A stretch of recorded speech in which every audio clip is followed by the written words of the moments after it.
Bonjour à tous, qui était dans la pièce pour la session précédente? Rebonjour. C'est mon plaisir aujourd'hui. Donc là, aujourd'hui, je ne suis pas amuseur en chef, je suis juste le directeur de la technologie chez Evolving Web. Je m'appelle Simon. Je vous présente Roland, Roland Benedetti, directeur produit chez Panthéon. Roland fait du CMS depuis toujours, maintenant. Je pense plus de la moitié de ta vie, probablement. Maintenant. Et puis il a joint Panthéon pour travailler sur l'expérience utilisateur, intégrer de l'AI, travailler sur le contenu, mais il va présenter ça beaucoup mieux que moi. Donc on va pouvoir commencer, mais avant qu'on commence, je vais avoir un tonnerre d'applaudissements pour Roland.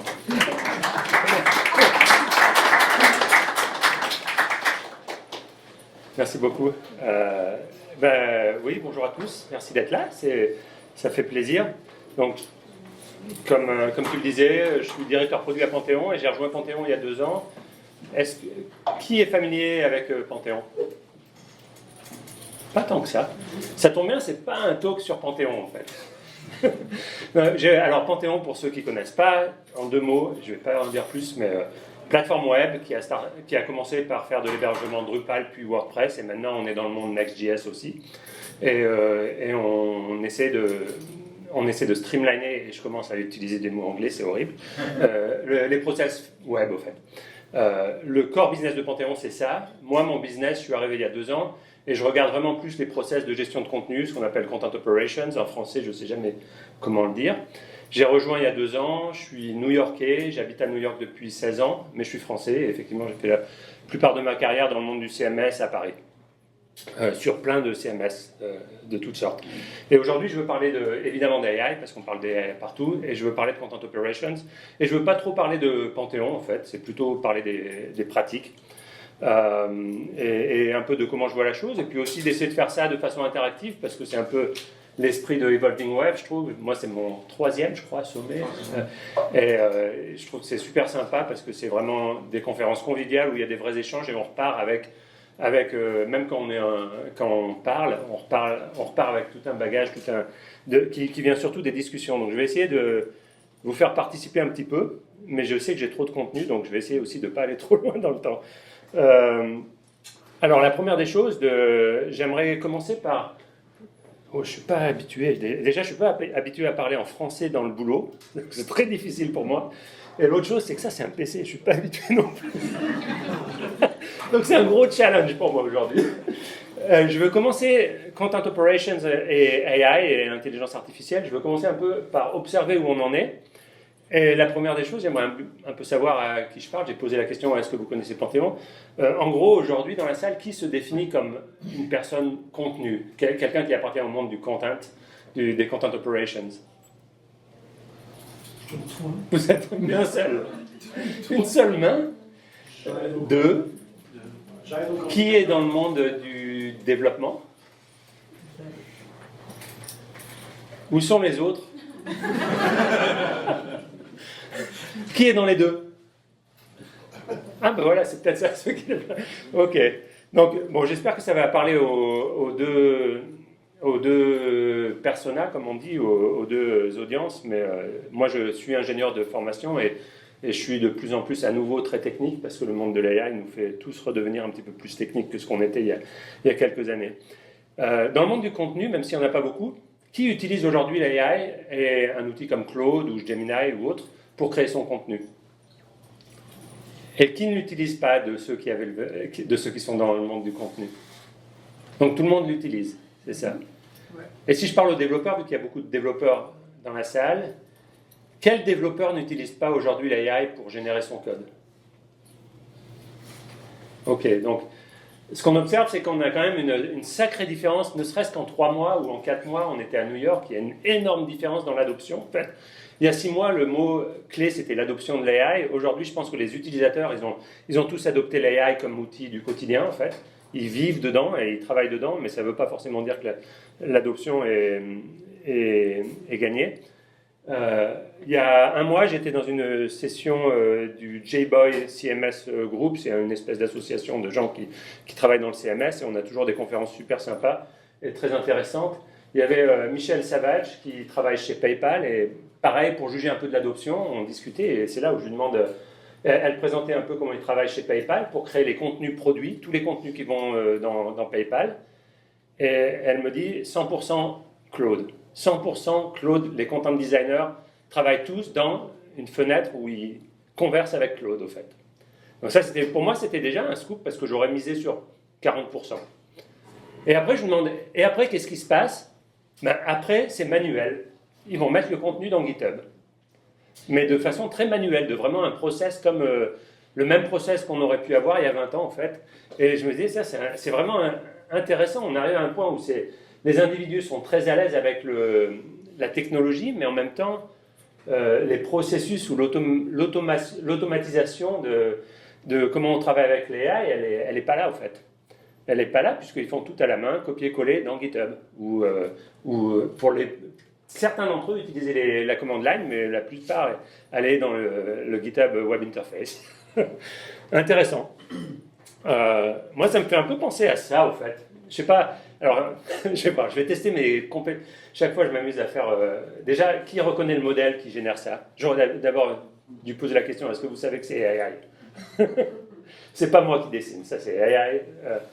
J'ai juste une idée du modèle. Ah, c'est marrant. Et qu'est-ce que ça vous dit, ça? Est-ce que j'ai été bon à communiquer une idée? Non, pas trop. Je suis encore assez moyen. Mon idée, c'est... Moi, j'étais parisien pendant pas mal d'années. Paris, 100 km autour de Paris, c'est englué en permanence. À quoi ça sert d'avoir une Porsche qui roule à 200? Et c'est mon sentiment un petit peu aujourd'hui avec les AI, et quand je travaille dans du code ou dans du contenu, c'est un peu, il y a un problème, c'est que on a des outils qui vont très très vite, mais on n'a pas trouvé des avenues pour les propager dans nos organisations, en fait, dans nos entreprises. Donc, c'est là où je me pose la question, c'est marrant, la maturité semble être là, mais au fait, plus qu'avant, on a l'évidence que ça ne matche pas, qu'il y a un problème, il y a quelque chose qui ne marche pas très bien. Un de nos cofondateurs à Panthéon, Josh Koenig, il a publié un article là, récemment sur sa vision de l'AI et aussi celle qu'il souhaite un peu imprimer à Panthéon, qui est assez intéressante. Il mettait en juxtaposition la courbe de l'adoption, la hype curve de Gartner, je ne sais plus comment on dit en français, et puis l'autre qui vient de Crossing the Chasm, qui est plutôt un classique d'analyse de voir comment l'adoption des nouvelles technologies se fait. Elle se juxtapose de façon intéressante, mais ma question à vous, là, c'est qui pense ici qu'on est là? Puisque tout le monde l'utilise aujourd'hui, on est peut-être tous à personne. Qui pense qu'on est là? Et qui pense qu'on est là? Moi, personnellement, je commence à me dire, on est un peu là, on sent qu'il y a pas mal de désillusions aussi avec la technologie. Il y a aussi les coûts qui commencent à rentrer en ligne de compte, alors qu'avant, on n'en parlait pas. Et ça pose des vraies questions. Donc, je pense qu'on est un peu en train de ne plus voir que les bénéfices et les promesses, et qu'on commence à voir un peu the dark side of AI. Mais bon, je reste très positif. Si je vous invite à aller voir son article, je partagerai où ça doit être quelque part, mais dans cet article-là, on classe, Josh essaie de classer les approches de l'AI ou les perceptions de l'AI en 4 familles, au fait. L'utopiste, je ne sais pas comment on traduit ça, AGI Utopian, qui est alors AGI Utopian, AI Realist, Hype Cycle Hater, and AI Overlord Existentialist. Ça vous parle? Qui se considère AGI Utopian? Est-ce qu'on peut lire un peu? Oui, non, mais ça, tout simplement, c'est AGI Utopian, ça veut dire quelqu'un qui croit vraiment que les robots vont prendre le dessus et qu'on va être les robots de demain et qu'on va juste être des opérateurs. AGI Utopian believes superintelligence is near and basically good, cures abundance, post-scarcity, soon. Scaling solves it, let it cook.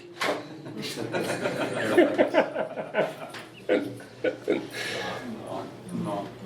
C'est pas grand monde ici? Realiste? Hater? Est-ce qu'il y a des haters? You would not come here if you were a hater. Leave it. there's a lot of this, I think. We've seen, it's interesting to look at merde, je suis reparti en anglais. C'est intéressant de voir dans notre société à Panthéon, ça change très vite au fait. Je pense que maintenant, et on essaie presque de construire ça comme une culture d'entreprise au fait, mais la plupart des gens se retrouvent là au fait. Mais on a encore beaucoup de gens qui sont... On avait des gens il y a un an qui étaient vraiment à refuser l'outil parce qu'ils pensaient vraiment que l'outil n'avait rien de bon en fait. On est en train de laisser passer cette tendance. Et celle-là, moi, ça m'énervait beaucoup à chaque fois qu'il y avait les questions de AGI, qui sont des questions existentialistes. Je déteste parler de ça, au fait. Donc moi, j'ai décidé de tout le temps fermer la porte, et ça, j'ignore complètement, parce que personnellement, je n'y crois pas à la super intelligence qui va prendre le pas sur l'humanité. C'est ma position. Donc, c'est aussi une façon de voir un petit peu, je pense, la maturité des organisations et des gens. Je pense que très clairement, la seule façon positive d'approcher l'AI, c'est d'être réaliste et pragmatique, et c'est un petit peu le sujet de ce talk. Moi, ce que je constate, je posais un peu la question, à la fois on va très vite, mais à la fois on n'a pas les avenues pour arriver au centre-ville, et à quoi ça sert d'avoir une Porsche. Ce que je constate, c'est qu'on a tous des outils qui nous permettent d'aller de plus en plus vite pour réaliser nos tâches du quotidien en tant que contributeurs autonomes, mais que, au final, notre impact en tant qu'organisation, et ça c'est vraiment, on parle ici des entreprises, au fait, des organisations avec beaucoup de personnes, notre impact, il vient surtout, et il est surtout porté par notre habilité à collaborer, tous ensemble dans des process assez complexes, et qu'on est très vite limité par cette habilité à collaborer, plus que par notre habilité à aller vite dans nos tâches quotidiennes. Aujourd'hui, nous, c'est assez hallucinant dans l'organisation produit. On a une centaine d'ingénieurs à Panthéon. Moi, on a peut-être une dizaine de product managers. La quantité de lignes de code produites a complètement explosé. C'est incroyable. Mais par contre, ce qui est incroyable, c'est qu'on n'a pas plus la capacité qu'avant aujourd'hui à sortir des produits sur le marché pour beaucoup de raisons, mais qui sont toutes des raisons finalement de hand-off, de collaboration avec le marketing, avec l'enablement de nos équipes sales comme James, avec simplement notre capacité aussi à opérer les solutions qu'on développe. Donc finalement, notre habilité à aller vite en tant qu'entreprise, elle est que très peu corrélée à notre habilité à aller vite sur des tâches très précises. Et alors, c'est pas du tout la même chose quand on regarde les choses d'un point de vue individuel, au fait, dans nos vies quotidiennes. Moi, j'utilise tous les jours Claude, j'ai passé de ChatGPT, j'ai abandonné il y a pas mal de temps, j'ai fait un peu de Gemini, maintenant je suis Claude, et je l'utilise tous les jours, et pour des choses ridiculement simples, et ça m'aide beaucoup, mais au niveau de Panthéon, je peux pas dire que notre vélocité globale est accélérée beaucoup plus que notre vélocité, et accélérée de façon comparable à notre vélocité individuelle dans l'entreprise. Et ça crée plein d'autres problèmes, par ailleurs. Et ça, c'est vrai aussi dans les Content Operations, et c'est là que je vais aller. Donc, et je suis déjà un petit peu en retard, mais je vais essayer d'y aller. Et je pense que ça vient du fait qu'on regarde trop souvent les choses d'un point de vue outil, et pas assez souvent d'un point de vue workflow, au sens vraiment, le workflow, c'est how work moves, comment on fait avancer les choses, qu'est-ce qui au final fait avancer le schmilblick dans une entreprise, dans une organisation, dans une association. Les outils, c'est très bien, évidemment, c'est très très important, mais la finalité, c'est quand même plus grand que les outils. Et je pense qu'on a vraiment intérêt à regarder et à s'interroger plutôt sur quels sont nos processus globalement, quelles sont nos façons de travailler. Et là, l'AI, je pense, va transformer beaucoup de choses. Donc je vais essayer de zoomer un petit peu, puisque c'est le sujet de mon talk, et au début j'étais assez généraliste, mais je vais essayer de zoomer un petit peu sur les Content Operations, et la gestion de contenu et la création de contenu en général. Pas spécifique à l'AI, mais c'est une constatation, finalement, j'ai vu ça quand même beaucoup sur mes 25 ans de CMS. Très souvent, on voit soit des clients, soit des partenaires, soit nous-mêmes. Moi, j'ai été côté software depuis 20 ans, en fait, donc éditeur de logiciels. Très souvent, on a tendance à penser outils, encore une fois, et pas process end-to-end, mais au fait, dans le monde du CMS, par exemple, au fait, le CMS, ça n'adresse que de façon très ponctuelle l'intégralité du cycle de vie du contenu, au fait.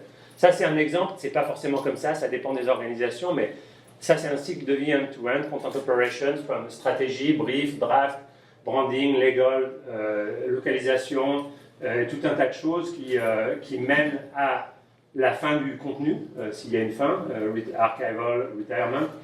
En fait, le CMS, il va être acteur de certaines de ces étapes, mais que certaines, peut-être 4, peut-être 5, peut-être 6, et il y a plein d'autres systèmes, d'autres outils qui vont être utilisés à d'autres parties du process de la content operation, qui aussi peuvent être accélérés, mais c'est jamais l'outil qui résout le problème.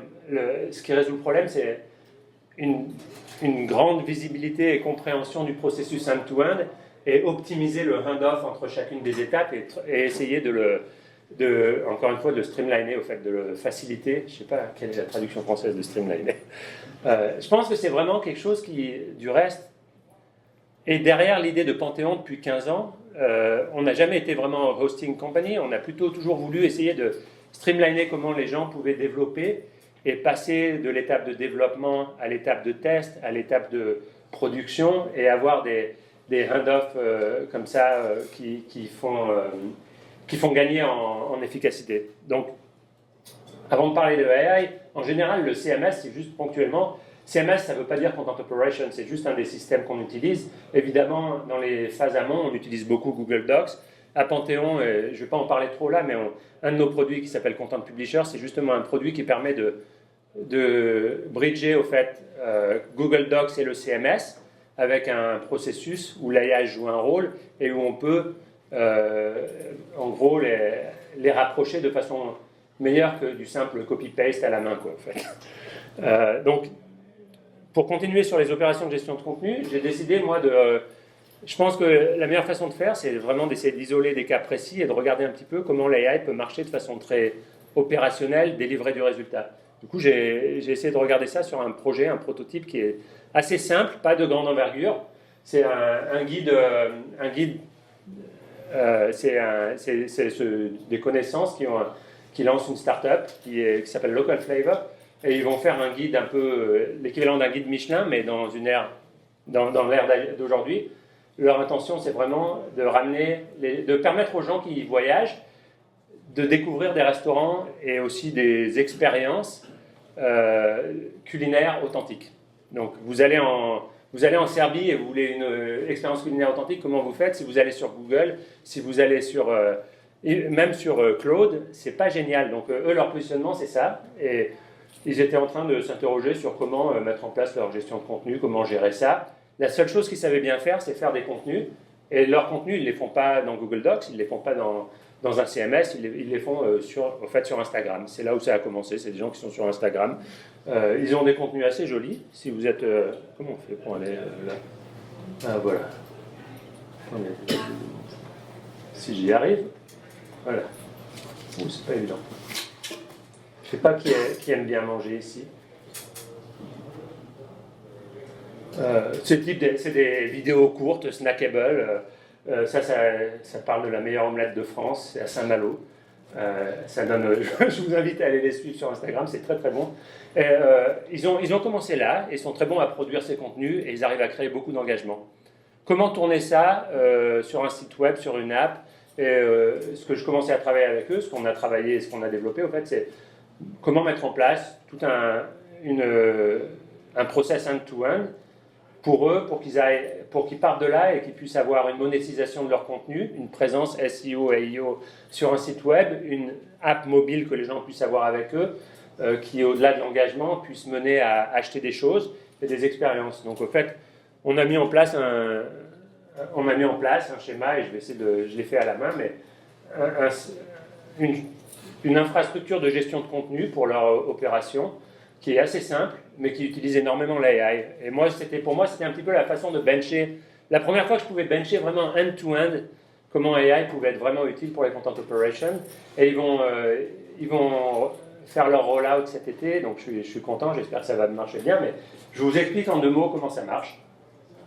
Petite équipe, 5 minutes, waouh, très vite. Petite équipe, leur créateur de contenu, leur core business, c'est ça. C'est l'influenceur qui est capable de générer de l'engagement et de faire un contenu super appétissant, c'est le cas de le dire, sur Instagram. Comment est-ce qu'on peut faire en sorte qu'ils puissent aussi gérer un site web, gérer une app qui est non seulement des revues de restaurants, mais qui est aussi des éditoriaux et qui soit aussi un support pour vendre des expériences e-commerce avec leurs partenaires restaurants en fait. Ben, on a mis en place une chaîne toute simple où on s'appuie sur des agents autonomes. On a un agent autonome, au début on était parti sur GCP, puis finalement on est allé chez Anthropic, puisque maintenant ils ont annoncé leur agent autonome. On a un agent autonome qui écoute en continu sur Instagram.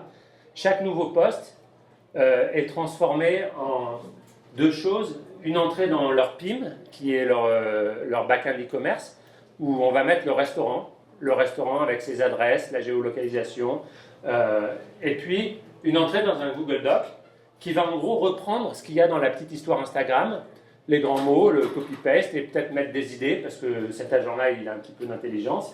Mais surtout ça ne va pas en ligne du tout directement, ça va juste être notifié directement au gars qui est là, qu'il a un contenu pré-mâché qui existe dans Google Docs et qui existe dans le PIM et il a qu'à très rapidement faire une passe dessus pour le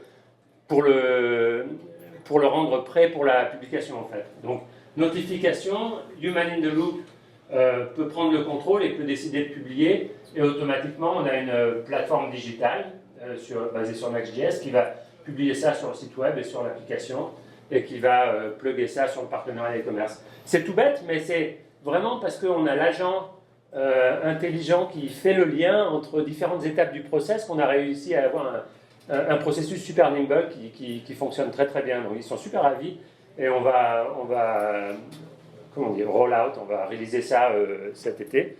D'un point de vue, il n'y a même pas de CMS derrière ça en fait. D'un point de vue plateforme, qu'est-ce qu'il y a? Il y a Anthropic pour la gestion de l'agent autonome qui digère finalement les posts Instagram et aussi l'engagement Instagram et qui envoie dans deux choses. Un PIM pour les restaurants, again, c'est Crystallize, pour ceux qui sont familiers, un PIM headless norvégien. Et puis on a Panthéon un peu pour Content Publisher qui nous permet de publier de Google Docs à Next.js. Et donc on a Panthéon aussi pour Next.js parce que c'est la plateforme de DevOps ou WebOps pour Next.js. Utilise Expo pour les applications iOS et Android. Et Crystallize pour les transactions e-commerce qui vont venir après. Donc, petit projet, mais juste, moi, ça m'a permis de bencher. Ce que je veux parler, ce projet n'est pas forcément miraculeux, mais il m'a permis de faire un end-to-end sur une vraie chaîne de content operation et de vérifier que ça marchait et de comprendre quel était le rôle vraiment de l'agent dans tout ça et de l'intelligence artificielle. Et le rôle pour moi, c'était vraiment faire la jonction entre différentes surfaces, différentes étapes du process et faciliter ça. Et c'est certainement pas de créer ce contenu parce qu'on lui demande même pas de créer quoi que ce soit là. C'est parce que moi je pense pas que, même si certains pensent que les idées peuvent venir des agents, la valeur elle est là, elle est dans l'influenceur et sa capacité à spotter les bonnes stories et autres. Donc il me reste 3 minutes ou 2 minutes maintenant, je vais aller super rapidement. Les takeaways que j'ai vraiment appris cette année en faisant ce type de projet et d'autres choses, c'est que c'est pas nouveau, hein, mais on doit itérer de plus en plus rapidement et avec AI, c'est encore next level, un autre ordre de magnitude en termes de changement de nos itérations. Il faut itérer à l'heure et non plus à la journée. C'est vraiment une accélération constante, c'est effrayant. Et maintenant, je vous parle en 1 minute vraiment de la suite.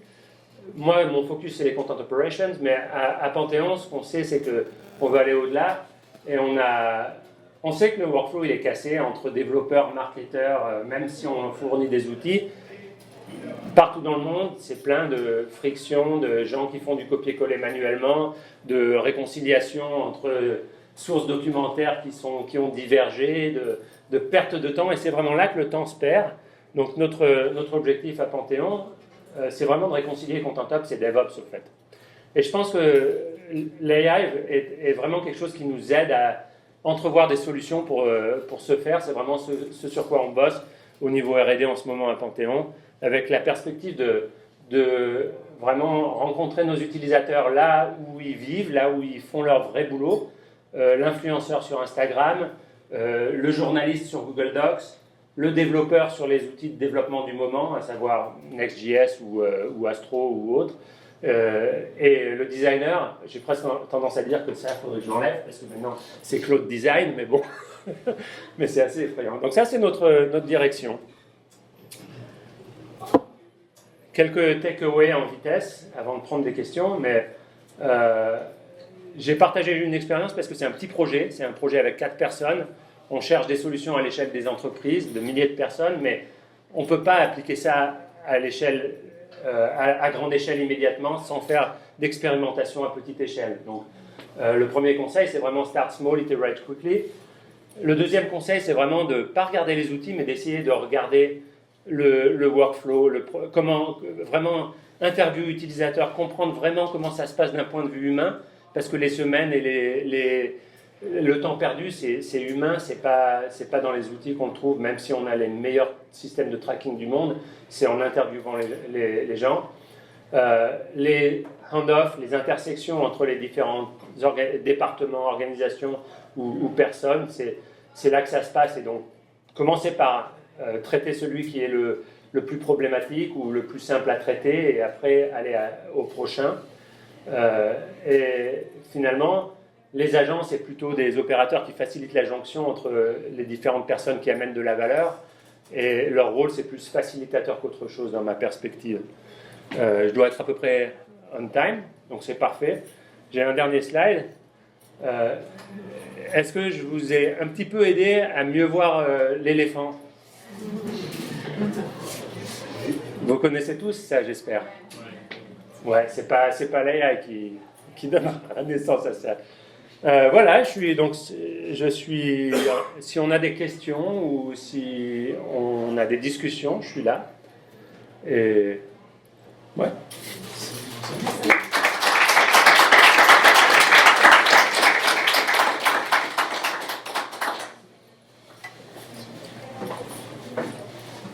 Est-ce que quelqu'un a déjà travaillé sur des projets du type de ce que j'ai montré, le petit projet de automatisation autour de différents médias et surfaces?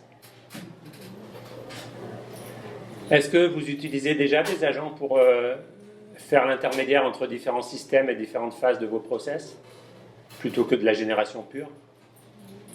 Non? Ouais, c'est peut-être. Oui. Vous faites quoi? I'll answer in English. Okay. But yeah, I combine a lot of things. Like, in fact, my session was also combining Obsidian docs with the code base and mixing it all together, giving like all the context to the AI system, and yeah, basically what I call like our knowledge base that evolves the more we use it, the more it grows. Mm-hmm. Yeah. Good. Thank you. Merci. D'autres James, t'as tout compris? Oui. Super. But I really like your metaphor of the fast car and then the big traffic jam. Oh, thank you. Yeah.